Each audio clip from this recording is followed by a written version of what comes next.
At 2:17 a.m., the hallway was silent. The house sat in darkness on Willow Creek Drive, just outside Fort Myers, Florida. Most families in the neighborhood were asleep. The quiet suburban street looked like any other place where nothing bad could possibly happen. But inside that house, Daniel Harper stood frozen in the hallway. His bare feet pressed against the cold wooden floor as he leaned closer to a single door at the end of the corridor, the same door the realtor had warned him about months earlier. If you want the house, you won't open that door. At the time, Daniel thought it was just some strange rule. Now, with his ear pressed against the wood, he realized something far worse. Behind the door, someone was laughing. Not a normal laugh, not the kind you hear from a neighbor or a late-night TV show. This laugh was slow, wet, unstable. Between the laughter came something else, metal scraping. The sound dragged across the floor like a blade being pulled over concrete. Daniel's breathing stopped. Then he heard it, a man's voice whispering to itself, mumbling words he couldn't fully understand. And beneath it all, another sound, a thick, sticky noise, something wet, something being cut. For nearly a minute, Daniel didn't move, not even a breath. He had a horrifying realization forming in his mind. Someone was inside that room, someone who had never left the house, and the worst part? The man behind that door had been living there the entire time, just beneath the place where Daniel, his wife Melissa, and their 13-year-old son Tyler had been sleeping every night. What Daniel didn't know yet was that behind that door was not just a hidden room, it was a staircase, and at the bottom of those stairs, police would later discover a nightmare that had been hidden for nearly 5 years. 6 victims, a secret basement, and a killer who had been living beneath their victims the entire time. The story began months earlier. On February 11, 2016, Daniel Harper's life changed in a matter of minutes. At the time, Daniel, a 37-year-old construction supervisor, lived with his wife Melissa and their son Tyler in a modest home in North Miami, Florida, near NE 125th Street. That night, a small candle left burning in the living room tipped over. Within minutes, flames spread across the curtains and furniture. By the time firefighters arrived from Miami-Dade Fire Rescue, most of the house had already been consumed. Luckily, the Harper family escaped unharmed, but nearly everything they owned was gone. Insurance would cover the damage, and they were given the option to rebuild the house. Instead, Daniel and Melissa saw the tragedy as an opportunity, a fresh start. For the next 4 months, the family stayed at a temporary apartment in downtown Miami near Brickell Avenue while searching for a new home. Melissa handled most of the search online. In June 2016, she found something promising, a large property listed well below market value on the outskirts of Fort Myers in Lee County, Florida. The photos looked almost too good to be true. A beautiful 2-story house, spacious living room, large backyard, quiet suburban neighborhood. The listing included an open house scheduled for June 25, 2016. Melissa showed Daniel the photos. He immediately liked it, but Melissa had a strange feeling. She later told investigators, "Something about the listing felt off.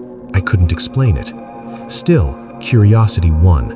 3 days later, the Harper family drove nearly 2 hours across the state to see the property. They expected a normal open house, other potential buyers, cars in the driveway, a busy showing. Instead, when they arrived, the street was completely empty, and the realtor was already standing inside the house, waiting for them. When the Harper family arrived at 14 Willow Creek Drive, something immediately felt strange. The property looked exactly like the photos, large, quiet, almost isolated compared to the surrounding houses. But Daniel noticed something odd right away. There was no car in the driveway, yet standing at the front door was the realtor. He introduced himself as Evan Mercer. Mercer appeared to be in his late 40s, thin build, bright orange hair, several visible tattoos running down his forearms. Despite his friendly tone, his body language felt stiff. Daniel later told investigators he was polite, but there was something nervous about him, like he was trying too hard to act normal. Mercer began the tour. The living room was stunning. Tall windows, hardwood floors, fresh paint. Tyler loved it immediately. Melissa, however, grew quieter with every room they entered. She eventually pulled Daniel aside in the hallway. Her voice dropped to a whisper. "Something about this guy isn't right." Daniel laughed it off. "Relax, he's just awkward." Mercer continued the tour through the kitchen, upstairs bedrooms, and backyard patio. Everything seemed perfect, until they reached one final room on the second floor. It was completely empty. Mercer shrugged casually. "This could be used for storage or whatever you want." Daniel nodded, but then something caught his eye. Inside that empty room was another door, a smaller wooden door along the far wall. Mercer had walked right past it, as if it didn't exist. Daniel pointed at it. "So what's behind that one?" For the first time during the tour, Mercer's smile disappeared. He paused, then said quietly, "That door is off limits." Daniel laughed. "Off limits? We're buying the house." Mercer's eyes widened, and for a moment, his calm personality vanished. "If you want the house, you won't open that door." Despite the strange warning, Daniel made a decision he would later regret for the rest of his life. He bought the house. The paperwork finalized on July 3, 2016. Mercer told them he needed about a week to prepare the property. On July 10th, the Harper family officially moved in. At first, life felt normal. The neighborhood was quiet. Tyler started adjusting to his new school district in Lee County. Daniel returned to work, but one thing never left his mind: the door. Every time he walked past the upstairs hallway, his eyes drifted toward that empty room. The door remained shut, locked, and silent. For the first few weeks, nothing unusual happened. Then, the noises started. At first, they were subtle. A faint knock, a scrape, something shifting behind the wall. Daniel convinced himself it was the house settling. Old plumbing, air vents, anything but the obvious explanation. But Tyler began hearing it too. His bedroom was right next to the room with the door. One evening, he walked into the living room looking pale. "Dad, I hear someone in the wall." Daniel forced a smile. "Probably pipes." Tyler shook his head. "No, it sounds like metal." Melissa grew increasingly uneasy. She later told police, "You could feel something wrong in that hallway." Still, months passed. Daniel refused to open the door, partly because of Mercer's warning, partly because he was afraid of what he might find. But the noises never stopped. Sometimes late at night, they sounded like scratching. Other nights, like someone knocking from the other side. And occasionally, something much worse.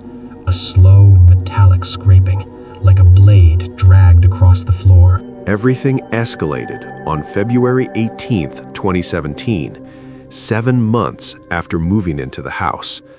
At around 2 a.m., Daniel woke up to use the bathroom. As he walked past Tyler's bedroom, he heard it, the loudest sound yet, a harsh, metallic scraping coming from the empty room. This time, there was no doubt. The noise came from behind the door. Daniel slowly approached. The hallway felt colder than usual. His heartbeat pounded in his ears as he leaned closer. Then he pressed his ear against the door, and what he heard nearly made him collapse. A man was laughing, a deep, broken laugh. Between the laughter were whispered words, someone talking to themselves, and underneath the voice, there was a thick, sticky sound, wet, rhythmic, and disturbing. Daniel froze. Every instinct told him not to move. He felt like if he took one step, the person inside would know he was there. The sounds continued for nearly a minute. Then suddenly, silence. Complete silence. Daniel slowly stepped away from the door. His legs felt numb. He walked straight to the bedroom and woke Melissa. When he told her what he heard, she immediately said the words Daniel had been avoiding for months: "We're leaving right now." Within 20 minutes, the family packed essentials into their car. They drove to a nearby Holiday Inn on Cleveland Avenue. From the hotel room, Daniel tried calling the Realtor. The number had been disconnected. He searched Mercer's Facebook page. Gone. Deleted. It was as if the man had vanished.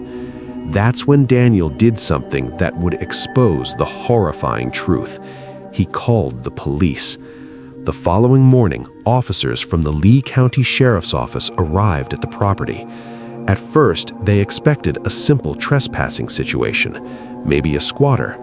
But the moment deputies entered the upstairs room, they noticed something unusual. The door Daniel had described wasn't just locked, it had been reinforced from the inside. After forcing it open, they found a narrow staircase leading downward.